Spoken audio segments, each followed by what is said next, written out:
Ang North Korea ay officially tinatawag na DPRK o Democratic People's Republic of Korea. Isang bansa sa East Asia na nasa hilagang bahagi ng Korean Peninsula na ngayon ay pinamumunuan ni Kim Jong-un. Ngayon, pag-uusapan naman natin ang top 10 na mga bagay na pwedeng mangyari kung ang leader ng North Korea na si Kim Jong-un ay namatay.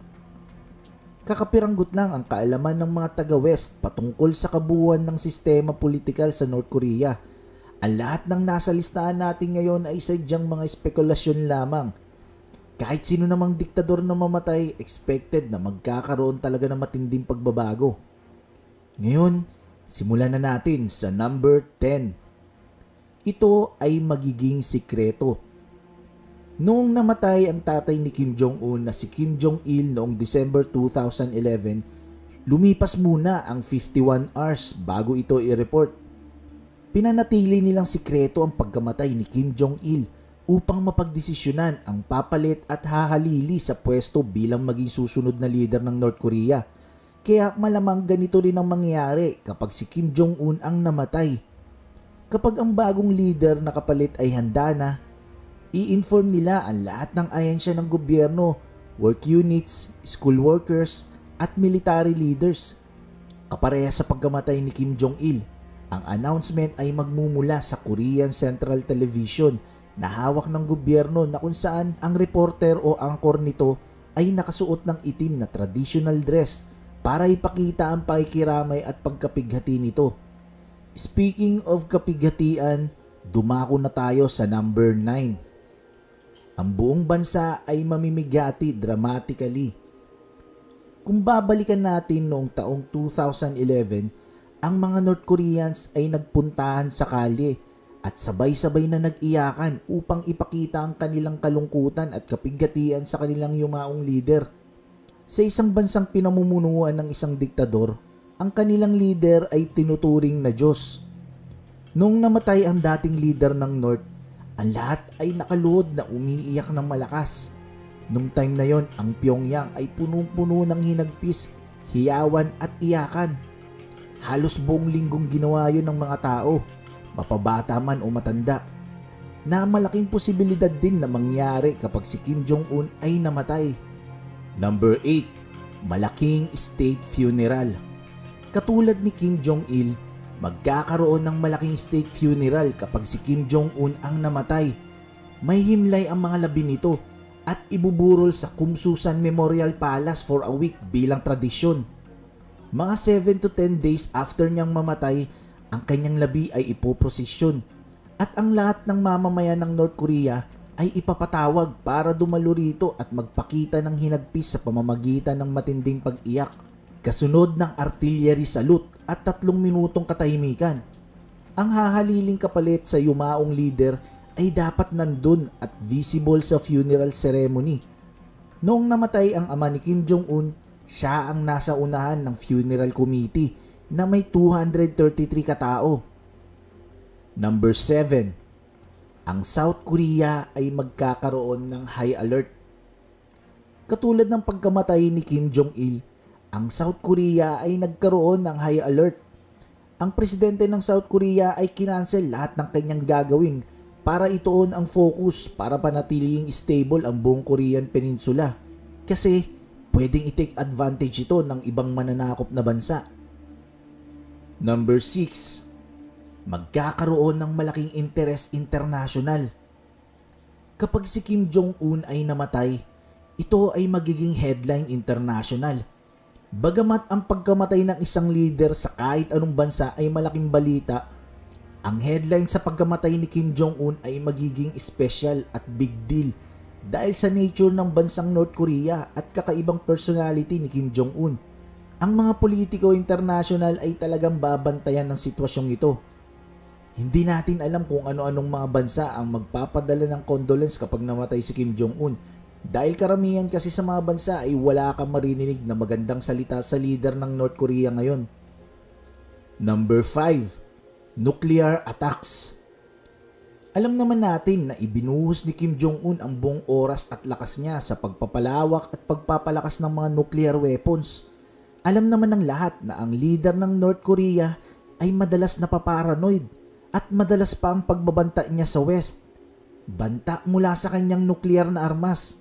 Sinong makakapagsabi na isa sa pwedeng maging hiling niya na kapag siya ay naghihingalo na o bago mamatay ay makita man lang niya na gamitin ang kanyang pinagmamalaking nuclear weapons?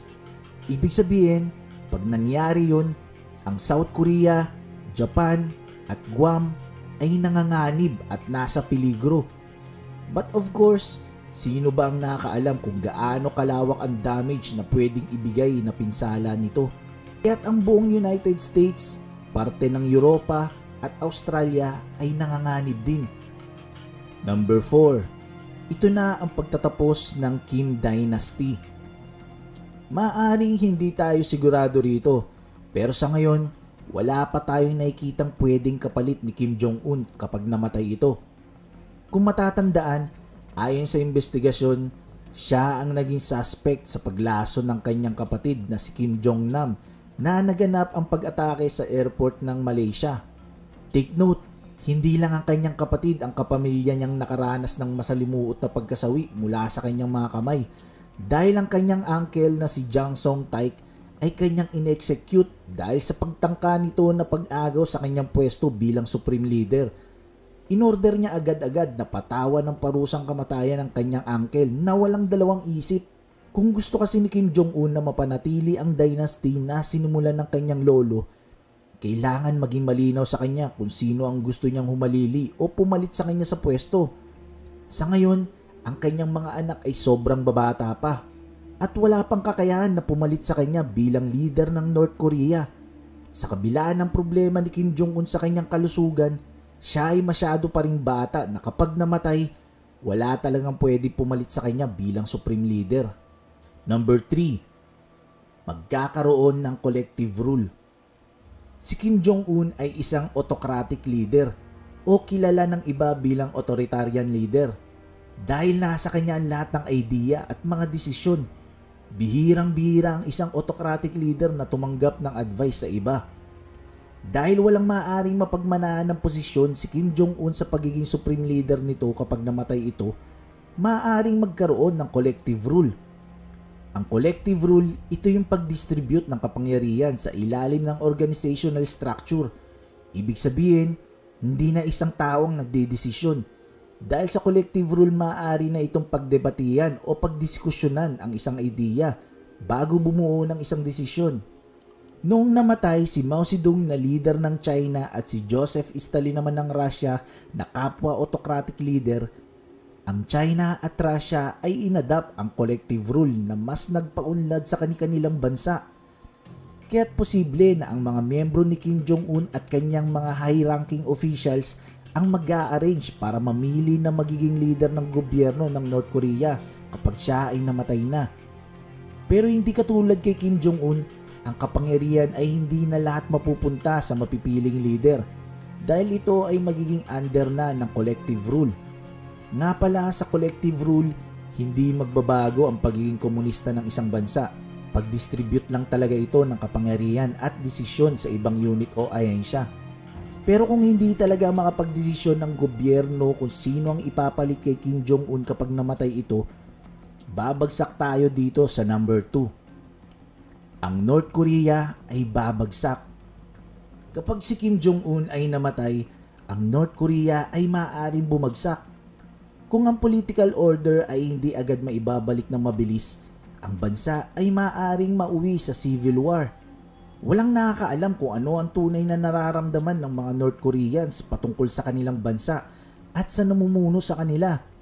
Pero kung magpaplano silang tumakas, malamang dun lang nila mailalabas ang kanilang tunay na nararamdaman at tunay na kalagayan sa kanilang bansa.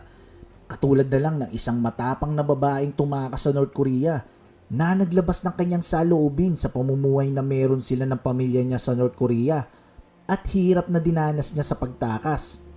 Kung nais nyo mapanood ang kwento niya, i-click lang ang link sa itaas. Pag ang political order ay hindi manumbalik agad-agad pag namatay si Kim Jong-un, hindi lang babagsak ang North Korea, kundi maaari pa itong masakop ng ibang bansa. Ito ay related sa ating number 1. Ang Korea ay magiging isa muli. Isa sa pinakamagandang pwedeng mangyari kapag namatay si Kim Jong-un ay maging united muli ang South at North Korea at maging iisang bansa muli. Maraming sumubok noon na pagkaisahin ang dalawang nahating bansa pero laging bigo at walang nangyayari. Ang magkaiwalay na bansa ay na-develop na ang magkaibang kultura. Kung nais nyo mapanood ang video ko patungkol sa pagkakaiba ng North at South Korea, i-click lang ang link sa itaas. Ang pinag-isang bansa ng Korea ay minsan nang nasaksiyan ng buong mundo noong 2018 nang sumali ito sa Winter Olympics bilang nagkakaisa na bansang Korea at nakita na magkasamang nagmarcha ang dalawang estado habang winawagayway ang watawat ng buong Korean Peninsula. So ibig sabihin, posible talaga itong mangyari. Politically, ito ang gustong mangyari ng South Korea. Bagamat pag nangyari ito, ay magbibigay nga lang ito ng malaking tensyon sa United States, EU, China at Russia na mag-aagawan para sa impluensya dito sa bansang Korea pag naging united muli ito.